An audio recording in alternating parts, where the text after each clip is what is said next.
Good morning, students. Myself Mahendra Sharma from Suraj School, Rewadi, PGT Political Science. Students, हम government के organs के regarding discuss कर रहे थे.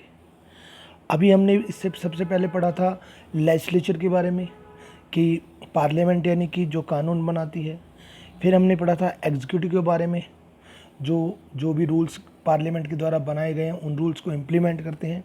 आज हम पढ़ेंगे जुडिशरी, जो थर्ड ऑर्गन है गवर्नमेंट का, जिसका काम क्या है कि जितने भी रूल्स वगैरह बनाए जाते हैं उन रूल्स को चेक करने का काम जो होता है, मींस डिस्प्यूट जो होता है उसको सोल्व करने का काम जुडिशरी का होता है. ओके स्टूडेंट्स, तो let's start the topic judiciary. Independence of judiciary is necessary to protect the liberty of individuals. कि जुडिशरी का यानी कि जो कोर्ट्स हैं उनका इंडिपेंडेंट होना बहुत ज़रूरी है ताकि सभी लोगों की जो आज़ादी है उसको प्रोटेक्ट किया जा सके, बचाया जा सके. It is the foundation stone of modern democracy. कि मॉडर्न डेमोक्रेसी जो है उसका एक फाउंडेशन स्टोन है. मींस बिना जुडिशरी के, इंडिपेंडेंट जुडिशरी के डेमोक्रेसी पॉसिबल नहीं है. देखो, तीनों ही जो ऑर्गन्स है तीनों ही इम्पोर्टेंट है.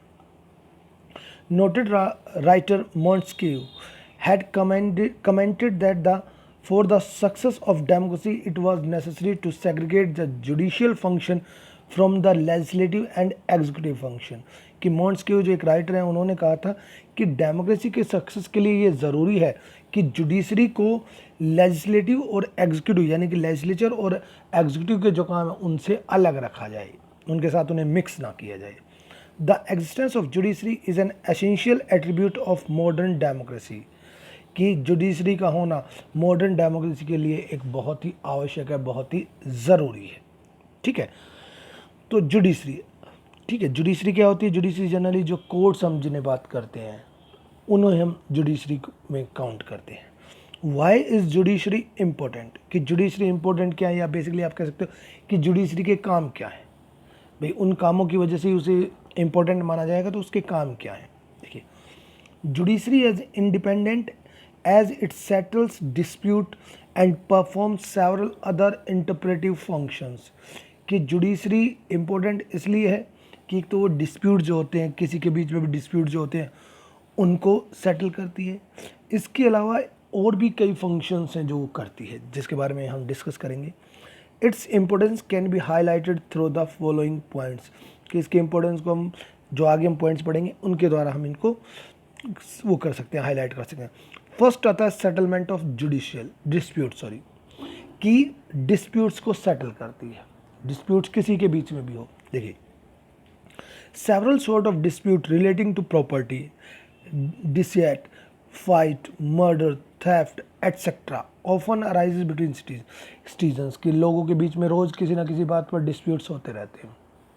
ठीक है, दीज क्राइम्स में be heinous and conspirative in nature. कि या तो ये बहुत ही आप कह सकते हो हाइनेस, आप कह सकते हो कि बहुत बुरा हो सकता है, या कंस्पिरेटिव मीन्स किसी के खिलाफ आप जालसाजी कर रहे हैं, किसी भी तरह का हो सकता है. दे में रिलेट टू सिविल और क्रिमिनल केस मैटर्स. कि वो सिविल मैटर्स से भी रिलेट करते हैं और क्रिमिनल जहाँ पर कोई आपने क्राइम किया, और एक सिविल लिबर्टी, सिविल जो वो होते हैं मैटर्स होते हैं वो डिफरेंट है. Several courts have been established to settle disputes through judicial process. अब इस तरह के डिस्प्यूट्स को सॉल्व करने के लिए काफ़ी कोर्ट्स सेटल किए गए हैं. आपने जनरली 3 तरह के कोर्ट से आगे हम डिस्कस करेंगे. एक लोअर कोर्ट होता है, एक हाई कोर्ट होता है, और सबसे टॉप पर सुप्रीम कोर्ट होता है. In addition there could be dispute between government and citizens. देखो, अभी तो हमने बात की थी सिटीजन्स के बीच में डिस्प्यूट्स होते हैं. कई बार जो होता है डिस्प्यूट होता है वो सिटीजन और गवर्नमेंट के बीच में हो सकता है, उसे भी सॉल्व करती है. These may intermittently be cause due to the failure of government to meet the expectations of its citizens. कि क्या जो सरकार के बीच में, जो सरकार और जो सिटीजन्स है उनके बीच में डिस्प्यूट का एक रीज़न ये हो सकता है कि गवर्नमेंट जो है वो फेल हो गई है अपने जो भी उसने पॉलिसीज़ बताई थी, तो उसके रिगार्डिंग जो लोग हैं, सिटीजन्स हैं, वो कोर्ट जा सकते हैं. Judiciary then is expected to settle these disputes. तो जुडिशरी का काम ये है कि इन डिस्प्यूट्स को सेटल करना. तो फर्स्ट आता है सेटलमेंट ऑफ डिस्प्यूट. अगर जुडिशरी नहीं होगी तो डिस्प्यूट को सेटल करने वाला कोई भी नहीं होगा. सेकंड आता है जुडिशियल प्रेसिडेंट्स। देखिए, very often there are many cases between the judiciary for which there is no law, कि कई ऐसे कानून आते हैं, कई ऐसे मैटर्स आते हैं कि जुडिशरी के सामने जिनके रिगार्डिंग कोई कानून ही नहीं बनाया गया है, क्योंकि पहले नहीं मालूम था कि ऐसा कोई केस भी आ सकता है, तो कोई कानून नहीं बनाए जाते हैं।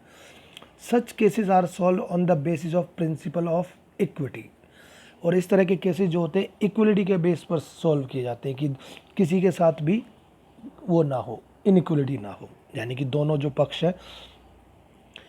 Decisions in such cases serve as a law for similar dispute in future, और इस तरह पे जो डिसीजन दिए जाते हैं उन्हीं डिसीजंस के बेस पर आगे फिर लॉ बनाए जाते हैं, ताकि फ्यूचर में कोई डिस्प्यूट्स आए तो इसी को बेस बनाकर हम डिसीजंस दें। द डिसीजंस ऑफ ए जज और court in such cases are authoritative judicial precedents, तो इस तरह का जो डिसीजन दिया जाता है उसे जुडिशियल प्रेसिडेंट्स कहा जाता है। ओके। थर्ड आता है इंटरप्रिटेशन ऑफ द कॉन्स्टिट्यूशन, कि कॉन्स्टिट्यूशन को इंटरप्रेट करती है। कॉन्स्टिट्यूशन को इंटरप्रेट करने का मतलब देखिए, इन ए फेडरल, यानी कि उसकी व्याख्या करती है। In a federal state the supreme court act as a guardian of the constitution, कि जहाँ पे फेडरल गवर्नमेंट होती है, फेडरल स्टेट होता है, वहाँ पे सुप्रीम कोर्ट जो होता है वो कॉन्स्टिट्यूशन का गार्जियन है, उसकी सुरक्षा करता है, उसे प्रोटेक्ट करता है। इफ़ द लेजिस्लेचर और the executive makes a law which is against the constitutional provisions, कि या सपोज करो कि लेजिस्लेचर और एग्जीक्यूटिव दोनों मिलकर कोई ऐसा कानून बनाते हैं जो कि हमारा जो कॉन्स्टिट्यूशन है, संविधान है, उसके अगेंस्ट है, और infringes upon the fundamental liberties of the people, लोगों की जो फंडामेंटल फ्रीडम्स है, फंडामेंटल जो राइट्स है, उनका उल्लंघन कर रहा है, कोई ऐसा कानून बना दिया, then the judiciary can declare it as null and void, तो जुडिशरी उस कानून को निरस्त कर सकती है, यानी कि उस कानून को कैंसिल कर सकती है। ठीक है, तो जुडिशरी का काम क्या हुआ कि जो भी लॉज वगैरह बनाए गए हैं, सरकार ने उन रूल्स को चेक करना, उन लॉज को चेक करना कि वो अगेंस्ट द कॉन्स्टिट्यूशन तो नहीं है। इसके बाद आता है एडवाइजरी जुडिक्शंस, एडवाइस देने का काम। The executive can seek the opinion of judiciary in matters of public importance और इन क्वेश्चन रिलेटेड विद लॉ, कि एग्जीक्यूटिव्स क्या होते हैं कि जुडिशरी की राय ले लेते हैं कई मैटर्स पर। कई मैटर्स में जैसे पब्लिक इंपॉर्टेंस का कोई मैटर है, उस पर जुडिशरी की राय ले लेते हैं, भाई बताइए इस पर क्या आप सलाह दे सकते हैं, या कोई कानून से रिलेटेड कोई क्वेश्चन है, क्योंकि कानून को जानने वाले वो लोग ज़्यादा होते हैं, जो जजेस होते हैं वो कानून के बारे में ज़्यादा जानते हैं, तो उनसे राय ले लेती है। The supreme court's opinion in this regard is quite valuable as the question involves matters of public importance, और सुप्रीम कोर्ट की ओपिनियन इसमें काफ़ी वैल्यूबल होती है, क्योंकि वो पब्लिक मैटर्स के ऊपर होती है, पब्लिक इंपॉर्टेंस के मैटर्स उसमें जुड़े हुए थे, तो इसलिए क्योंकि आगे चलकर वो केस जो कानून है वो दोबारा से उसके पास जा सकता है, सुप्रीम कोर्ट के पास, सुप्रीम कोर्ट उस समय उसको कैंसिल, तो उनकी ओपिनियन को काफ़ी इंपॉर्टेंस दी जाती है। इसके बाद आता है public interest litigation, PIL। PIL देखिए शॉर्ट फॉर्म है इसकी। In poor countries like India majority of people can not afford an expensive litigation, कि हमारे यहाँ पर इंडिया जैसे गरीब कंट्रीज़ में देखिए कि आप अगर कोर्ट में जाते हैं तो आपको काफ़ी ज़्यादा, आप कह सकते हो कि एक्सपेंस करना पड़ता है, काफ़ी ज़्यादा खर्चा होता है, तो सभी लोगों को कह सकते हो कि जस्टिस नहीं मिल पाता है, कि काफ़ी लोग पैसे की कमी होती है, गरीब कंट्री है, तो लोग न्याय मांगने नहीं जाते। In such cases involve in public interest, और ऐसा कोई केस है जिससे कि पब्लिक इंटरेस्ट का, यानी कि लोक हित का है, लोगों से, मीन्स किसी एक पर्टिकुलर आदमी को नहीं, एक पर्टिकुलर ग्रुप को नहीं, काफ़ी लोगों को, पूरी सोसाइटी को जिससे फ़ायदा होता है। A person can raise his voice by writing a letter of complaint against injustice, तो कोई भी एक व्यक्ति इस तरह का कहीं भी इनजस्टिस हो रहा है उसके रिगार्डिंग एक कंप्लेंट लिख कर सुप्रीम कोर्ट को दे सकता है, कोर्ट में दे सकता है उसको। द लेटर नोन एज, और जो वो लेटर है उसे क्या, किस नाम से जाना जाता है, PIL, पब्लिक इंटरेस्ट लिटिगेशन, कि लोक हित के रिगार्डिंग आप अपील कर रहे हैं। Known as emerge in 1980s in a decision of the supreme court, कि 1980s में सुप्रीम कोर्ट के एक डिसीजन के रिगार्डिंग ये राइज हुआ था, एमर्ज हुआ था उस समय। In this regard supreme court जज जस्टिस कृष्ण अय्यर, कि सुप्रीम कोर्ट के जज थे कृष्ण अय्यर, उन्होंने opine it as a great success of judicial process, तो उन्होंने कहा था कि जुडिशियल प्रोसेस का एक बहुत सक्सेस है, बहुत बड़ी सक्सेस है ये, कि भाई इस तरह से लोगों को न्याय मिला है। Which wiped away the tears of poor, कि जिसने गरीबों के जो आंसू हैं उनको पूछा है PIL के थ्रू। Therefore many PILs came to be filed in the court, और इस तरह से फिर काफ़ी अब PILs आती हैं। The matter is investigated through an impartial individual and decision is given on the basis of this report. फिर इस तरह की कोई PIL अगर किसी ने लगाई है तो उसकी रिगार्डिंग एक कमेटी बनाई जाती है, वो उस पर इन्वेस्टिगेट करती है कि भाई क्या इसमें सच्चाई है क्या नहीं है, और फिर उसके बेस पर डिसीजंस देती है कि वो जो कमेटी अपनी रिपोर्ट देगी। ओके, तो PIL काफ़ी वो है, इम्पोर्टेंट है। इसके बाद आता है प्रोटेक्शन ऑफ बेसिक राइट्स, कि बेसिक राइट जो होते हैं उनको प्रोटेक्ट करती है। Judiciary gives protection of to peoples right if any official machinery और पब्लिक सर्वेंट और any other state machinery puts an impediment in the promotion and protection of poors right, कि कोई भी गवर्नमेंट मशीनरी है, कोई public servant है या state machinery कोई भी है, अगर वो लोगों के बेसिक राइट्स जो हैं उनको प्रमोट होने से रोकती है, उन पर कुछ रुकावटें लगाती हैं, मतलब बिना किसी कारण के, then the court prevent them from doing so, तो कोर्ट उन्हें ऐसा करने से रोक सकता है। The judiciary does so by issuing writs, और जुडिशरी जो होती है उनको रिट्स इशू करती है। 5 रिट्स हमने पढ़ी है, हैबियस कॉर्पस हो गया, मैंडेमस, प्रोहिबिशन, ठीक है ना, क्रेटोरियरी, ठीक है, तो ये हमने रिट्स पढ़ी है। इन रिट्स के थ्रू उनको ये इस तरह के काम करने से रोकती है जिसमें कि उन लोगों की राइट्स का उल्लंघन हो रहा है। आपने एक पढ़ा होगा कि 6 फंडामेंटल राइट थे हमारे, और जिसमें 6 वाला जो फंडामेंटल राइट था, क्या था वो राइट? वो था राइट टू कॉन्स्टिट्यूशनल रेमेडीज, तो उसमें इनका यूज़ किया जाता है। इसके बाद है help in socio economic change. Socio economic change में देखो, the judiciary also plays an important role in bringing about socio economic change, कि सोसाइटी में कोई भी सोशल या इकोनॉमिक चेंज लाने में जुडिशरी इंपॉर्टेंट रोल प्ले करती है। It protect the interest of children, की बच्चों का हितों को ध्यान में रखती है।